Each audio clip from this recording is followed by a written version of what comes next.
Hate crimes against Asian Americans are on the rise. In New York this weekend, hundreds turned out after racist and violent attacks drew community outrage. They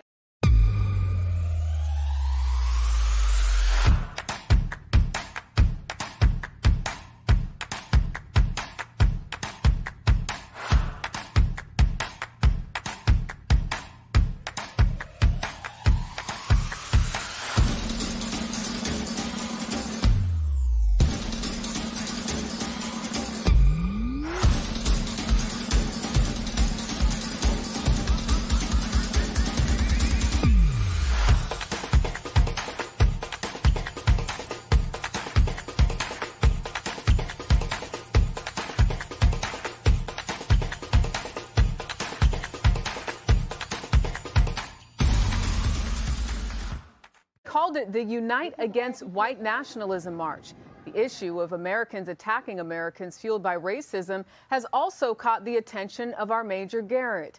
And a warning, some of the images you're about to see are disturbing. The video is startling. A 91-year-old Asian man in Oakland thrown to the ground. A similar crime in New York City, the victim, an Asian American woman. And this assault on 84-year-old Visha Ratanapakdi, a Thai American who later died from his injuries. More than 3,000 hate incidents directed at Asian Americans have been recorded since the start of the pandemic, some violent, some verbal. I did feel like it could have escalated. Mari, who asked that we not use her last name, lives in Chicago. In late January, she went for fast food with friends. I was filling up my soda cup, and as I touched the dispenser button, I heard a man yell, "The Oriental touched the dispenser, somebody stop her." So this white man who I'd never seen before in my life just blamed the entire COVID-19 pandemic on me. Ted Lieu is a Democratic congressman from California. All racism is toxic, but this is particularly stupid racism as well, because there's no evidence that Asian Americans somehow transmit the virus at any greater rate than any other ethnicity. Kung flu, yeah.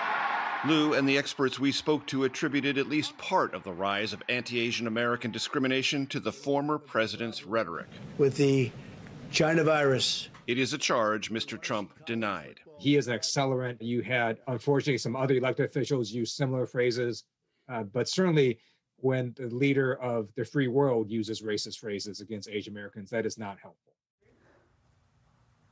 Discrimination against Asian Americans is the topic of this week's episode of The Debrief with Major Garrett, available Tuesday. And check out The Takeout on Fridays. Find both on Apple Podcasts or wherever you get your podcasts.